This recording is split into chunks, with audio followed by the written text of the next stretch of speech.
बहनों और भाइयों नमस्कार। एक बार मेरे साथ बोलो जय हिंद। एक और बार जय हिंद। आज यहाँ आकर हम दोनों बहुत खुश हैं। आज राहुल जी की 6,700 किलोमीटर की भारत जोड़ो न्याय यात्रा खत्म हो रही है। इससे पहले 4,000 किलोमीटर की इन्होंने पैदल यात्रा की। ये यात्रा उन्होंने इसलिए की ताकि इस देश की आप असलियत समझें। आज हमारे देश की जो असलियत है उसको समझना बहुत जरूरी है। तो ये पूरी यात्रा जो है ये आपको जागरूक बनाने की यात्रा थी। आज हमारे देश में जनता की जागरूकता पर सबसे बड़ा आक्रमण हो रहा है। इसका मतलब है कि आज के दिन में जो आप मीडिया पे देखते हो, जो आप बड़ी बड़ी बातें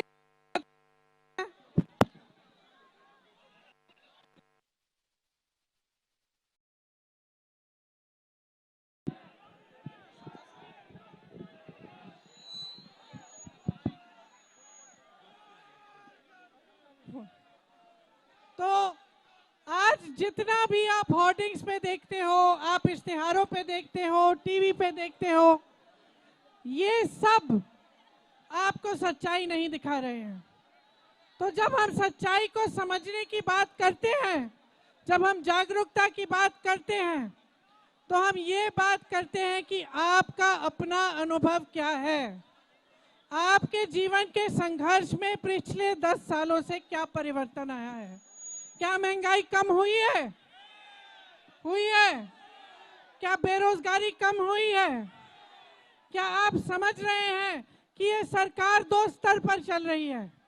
एक स्तर पर आपको ये दिखाया जा रहा है कि बड़े बड़े इवेंट हो रहे हैं, बड़े बड़े काम हो रहे हैं, और दूसरे स्तर पे इस तरह के निर्णय लिए जा रहे हैं जिससे आपकी कमर तोड़ी जा रही है।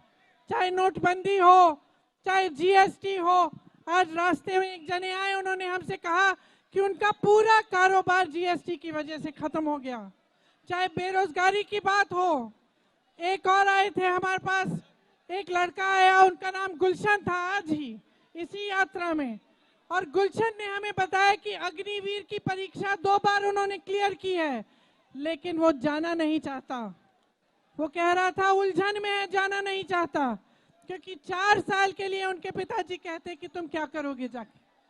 तो आज जो सरकार निर्णय ले रही है युवाओं के लिए, रोजगार के लिए, जिस तरह से पेपर लीक हो रहे हैं, जिस तरह से हर स्तर पर जो निर्णय लिए जा रहे हैं वो आपके खिलाफ लिए जा रहे हैं, गरीबों के खिलाफ लिए जा रहे हैं।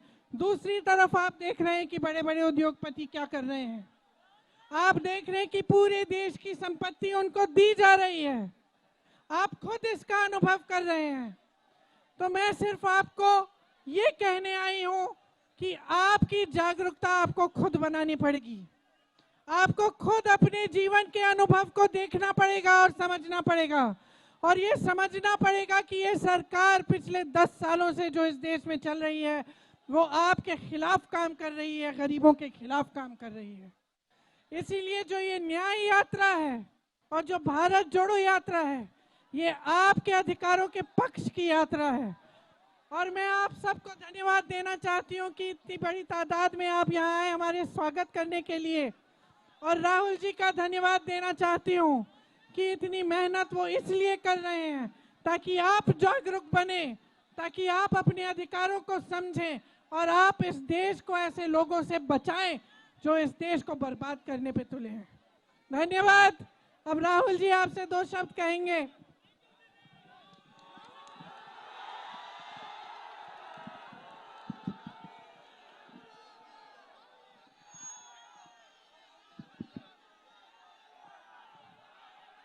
नमस्कार, कैसे हैं आप लोग? ठीक हैं? अच्छा, थोड़ा शांत हो जाएं, शांत हो जाएं, थोड़ा आसान हो जाएगा। पिछले 60 दिन से मैं भाषण दे रहा हूं, तो थोड़ा शांत हो जाएं।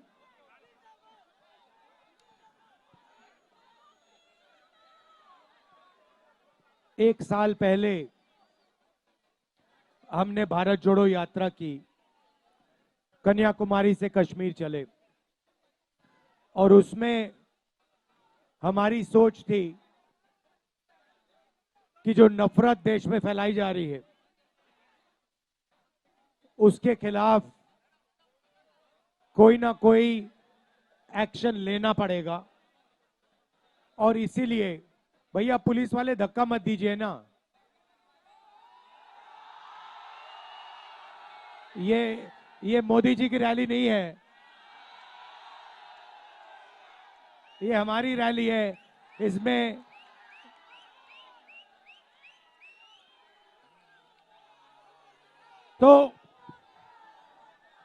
तो हमने पिछले वाले यात्रा में नफरत के बाजार में मोहब्बत की दुकान खोली, और पिछली यात्रा में बहुत सारे लोगों ने हमें कहा कि देखिए आप 4000 किलोमीटर चले, मगर बहुत सारे ऐसे प्रदेश हैं जहां आप गए नहीं। उड़ीसा नहीं गए, झारखंड नहीं गए, छत्तीसगढ़ नहीं गए, बंगाल नहीं गए, असम नहीं गए, बिहार नहीं गए, तो आपको दूसरी यात्रा करनी चाहिए। और हमने दूसरी यात्रा मणिपुर से शुरू की, और मुंबई में ये यात्रा समाप्त हो रही है। मगर ये यात्रा मुंबई में नहीं समाप्त हो रही है, ये यात्रा धारावी में समाप्त हो रही है। और इस यात्रा का मैसेज है, नहीं सुनो, मैं आपसे सुपरफिशियल बात नहीं करता हूं, मैं गहरी बात करने आया हूं आपसे। देखिए, ये जो धारावी है ये हिंदुस्तान का हुनर का कैपिटल है।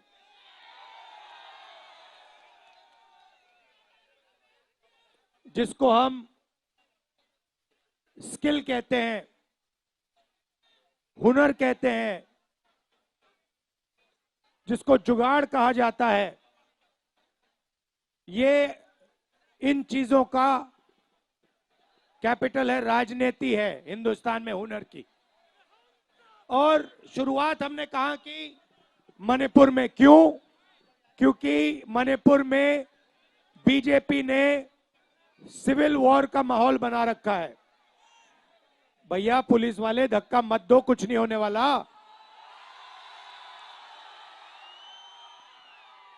और भैया ऐसी शक्ति से धक्का दोगे तो आपको परे कर देंगे ये लोग,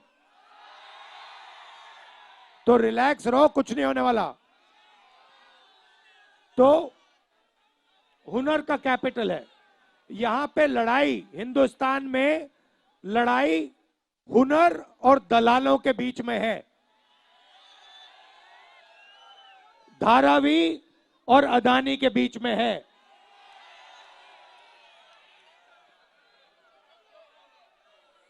और इसीलिए यात्रा में हमने न्याय शब्द जोड़ दिया। अब पूरे हिंदुस्तान में गरीबों के साथ अन्याय हो रहा है, किसानों के साथ अन्याय हो रहा है, मजदूरों के साथ अन्याय हो रहा है। जहां भी हम देखें वही 2-3 नाम दिखाई देते हैं, अदानी अंबानी, अदानी अंबानी, अदानी अंबानी।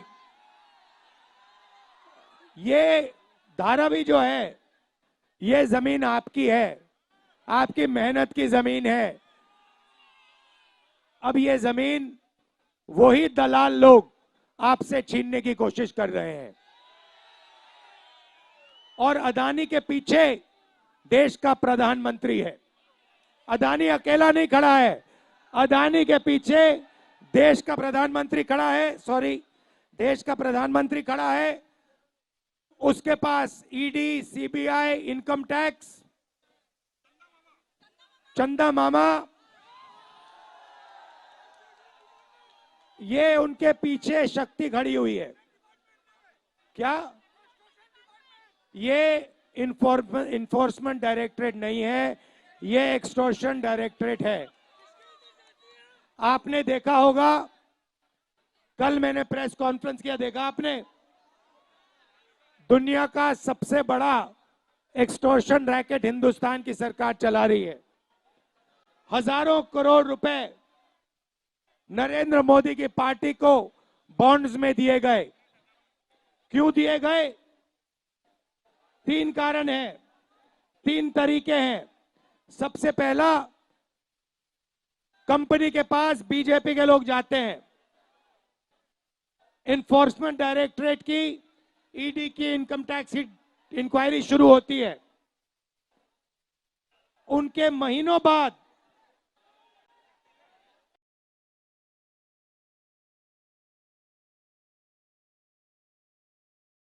इंक्वायरी आस्ते आस्ते आस्ते खत्म हो जाती है।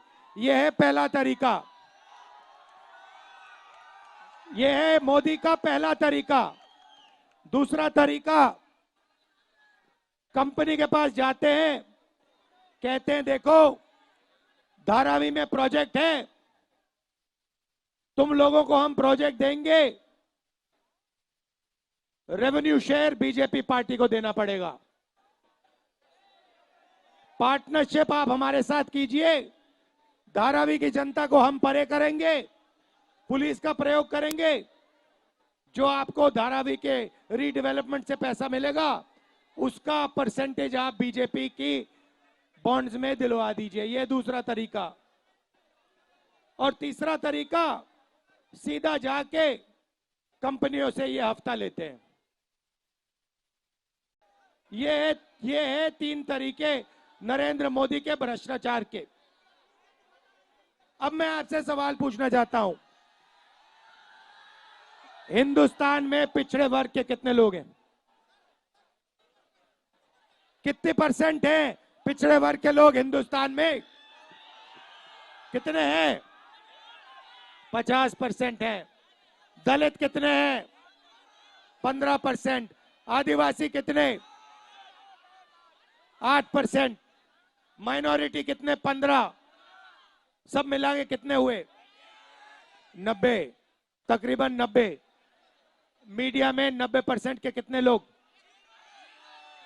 मीडिया में 90% के कितने लोग? इनकी मालिकों की लिस्ट निकालो, आपको एक ऐसा नहीं मिलेगा, एक मालिक नहीं मिलेगा जो पिछड़ा, दलित, आदिवासी हो, एक नहीं मिलेगा। फिर आप हिंदुस्तान की सबसे बड़ी 200 कंपनियों की लिस्ट निकालो, मालिकों की लिस्ट निकालो, उसमें आपको एक पिछड़ा वर्ग का नहीं मिलेगा, एक दलित नहीं मिलेगा, एक आदिवासी नहीं मिलेगा। आप ना बड़ी कंपनियों में हो, ना मीडिया में हो, तो हो कहां आप लोग? कहां हो? मीडिया में नहीं हो, बड़ी कंपनी में नहीं हो, बड़े अस्पताल, बड़े स्कूल कॉलेजेस के सरकार में भी नहीं हो। हिंदुस्तान की सरकार को 90 लोग चलाते हैं, उसमें से 3 ओबीसी हैं, 3 दलित हैं, 1 आदिवासी है। हिंदुस्तान की सरकार 100 रुपए खर्च करती है बजट में, तो 90% को 6 रुपए मिलते हैं। 6 रुपए 90% के अफसर निर्णय लेते हैं। भाइयों और बहनों, आप कहीं हो ही नहीं, आप कहीं नहीं हो। आपको कहा जाता है, आपको कहा जाता है भारत माता की जय बोलो। भारत माता में 90% आप लोग हो, 90% आप लोग हो, मगर देश की भागीदारी में, देश के धन में आपकी कोई भागीदारी नहीं है। आप मजदूरी करते हो या फिर आप बेरोजगार हो या फिर आप कॉन्ट्रैक्ट लेबर करते हो, मनरेगा का काम करते हो। ये भैया क्या इसको ठीक करो ना, माइक को ठीक करो। हेलो, तो आप लोग कहीं नहीं हो। पहले आपके रास्ते थे, आपका रास्ता सेना में जाने का था, उसको बंद कर दिया, अग्निवीर लागू कर दिया। अब आपको कहते हैं कि 2 तरीके के शहीद होंगे, एक को शहीद का दर्जा मिलेगा, दूसरे को शहीद का दर्जा नहीं मिलेगा। चाइना के सैनिक 5 साल ट्रेनिंग करेंगे, हमारा अग्निवीर 6 महीने ट्रेनिंग करेगा, और जब अग्निवीर शहीद होगा उसे ना पेंशन मिलेगी, ना उसे शहीद का दर्जा मिलेगा। उसे कहा जाएगा आप मर गए मगर आप शहीद नहीं हो। पब्लिक सेक्टर को ये एक के बाद एक बेच रहे हैं। किसके हाथ में दे रहे हैं? उन्हीं अदानी अंबानी के हाथ में दे रहे हैं। हाँ, तो यही बात हो रही है। मैं आपसे सिर्फ ये कह रहा हूं, आप जग जाओ। आपको लूटा जा रहा है, 24 घंटे आपको लूटा जा रहा है और आप देखते जा रहे हो। मैनिफेस्टो में हमने क्रांतिकारी काम करना है। पहला काम जाति जनगणना, इससे सबकी गिनती हो जाएगी, सबको पता लग जाएगा किसकी कितनी आबादी। उसके बाद इकोनॉमिक सर्वे होगा, फाइनेंशियल सर्वे होगा, हिंदुस्तान की सब संस्थाओं का सर्वे होगा। सबको पता लग जाएगा हिंदुस्तान के धन में किसकी कितनी भागीदारी है। दूसरा कदम, 1 लाख रुपए हिंदुस्तान की हर गरीब महिला को हमारी सरकार देने जा रही है। ये 16 लाख करोड़ रुपए इन्होंने 20 लोगों 25 लोगों का कर्जा माफ किया है। ये हर रोज अरबपतियों को धन देते रहते हैं, बांटते रहते हैं। इसीलिए हम हिंदुस्तान की गरीब महिलाओं को 1 लाख रुपया साल का, 8,400 रुपए महीने का देने जा रहे हैं। आखिरी बात मैं आपसे कहना चाहता हूं, देखिए ये धारावी आपका है, ये आपका है और ये आपका रहना चाहिए। यहां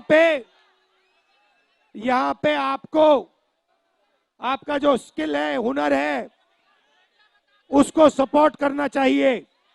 बैंक के दरवाजे आपके लिए खोलने चाहिए और यहां पे इंडिया का मैन्युफैक्चरिंग सेंटर बनना चाहिए। ये है सच्चाई। ये धारावी मेक इन इंडिया है, ये है मेक इन इंडिया असली। और ये सोचते हैं कि देश दलालों से बनता है। देश दलाल नहीं बनाते, देश आप जैसे लोग बनाते हैं। ये मेरा आपके लिए मैसेज है। आपने इतने प्यार से मेरी बात सुनी, दिल से बहुत बहुत धन्यवाद। हाँ, मेहनत आप करते हो और पैसा अदानी ले जाता है। बहुत बहुत धन्यवाद आप सबका, पुलिस वालों का धन्यवाद। जय हिंद।